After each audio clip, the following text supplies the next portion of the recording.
অভিনেত্রী রেখার একটি সাক্ষাৎকারে উপস্থাপিকা তাকে প্রশ্ন করেছিলেন, দীর্ঘ একটা সময় প্রেম ভালোবাসা ছাড়া কোনো রকম সম্পর্কে না জড়িয়ে তিনি আছেন কিভাবে, এবং বলা যায় প্রায় পুরো একটা জীবন। রেখা তখন বললেন, কে বলল আমি ভালোবাসা ছাড়া আছি? আমার ভালোবাসাকে তো আমি রোজই দেখছি, হয় টিভিতে, না হয় কোনো অ্যাড ফাংশনে। সামনাসামনিও আমাদের দেখা হয়ে যায় কখনো কখনো। উপস্থাপিকা তখন অবাক হয়ে জিজ্ঞেস করলেন, এটুকু কি যথেষ্ট আপনার জন্য? রেখা তখন উত্তর দেন, ইটস মোর দেন এনাফ। তার জানার কি দরকার?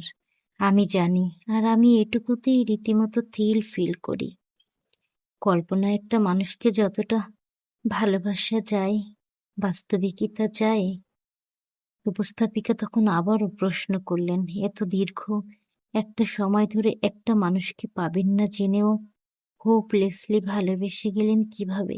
রেখা তখন বললেন, এটা কোনো দীর্ঘ সময়ের ব্যাপার না, এটা মুহূর্তের ব্যাপার, শুধু একটা মুহূর্তেরই ব্যাপার। যখন আমার মনে হয়েছে yes, he is the one, and that's it. বাদবাকি সময়টা এমনিতেই কেটে গেল সানন্দে। উত্তম কুমার ভালোবেসেছিলেন অভিনেত্রী সাবিত্রী চট্টোপাধ্যায়কে। উত্তম কুমার যার বিয়ে ভেঙে দিয়েছিলেন বারবার। উত্তম কুমার স্ত্রীকে ছেড়ে চলে আসতে চেয়েছিলেন, কিন্তু বাধা দিয়ে সাবিত্রী চট্টোপাধ্যায় বলেছিলেন, আমি কারোর সংসার ভাঙার কারণ হতে চাই না। আর উত্তম কুমার তার স্ত্রীর সাথে বাকিটা জীবন কাটিয়ে দিয়েছিল। উত্তম কুমার এটা জেনে যেতে পারল না যে সাবিত্রী চট্টোপাধ্যায়, যিনি উত্তম কুমারকে স্বেচ্ছায় যেতে দিয়েছিলেন আর জীবনের এই সুদীর্ঘ সফর পার করেছিলেন সেই মানুষটার স্মৃতির সঙ্গে।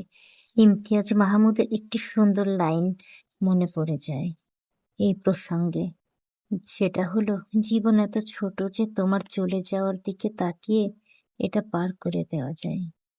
একটা আপু লিখেছেন, দেখা হয়তো আবার হবে যৌবন পেরিয়ে বৃদ্ধকালে, যেমনটা হয়েছিল প্রথম জীবনে। তখন তুমি আর আমি দুইটি ক্ষয়প্রাপ্ত ইতিহাস হয়ে দাঁড়িয়ে থাকবো মুখোমুখি।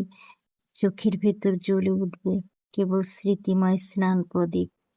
যৌবনের উত্তপ্ত রক্ত তখন শুকিয়ে যাবে শিরার সাথে। দুইজনে মনে মনে বলবো, তুমি বৃদ্ধকালে হলেও একদিনের জন্য আমার কাছে এসো। আমি তোমার সাথে একদিনের জন্য হলেও সংসার করতে চাই। আমি তোমাকে না পাওয়ার যন্ত্রণায় আফসোস নিয়ে মরে যেতে চাই না। আমি যদি তোমাকে না পেয়ে মারা যাই, তাহলে আমি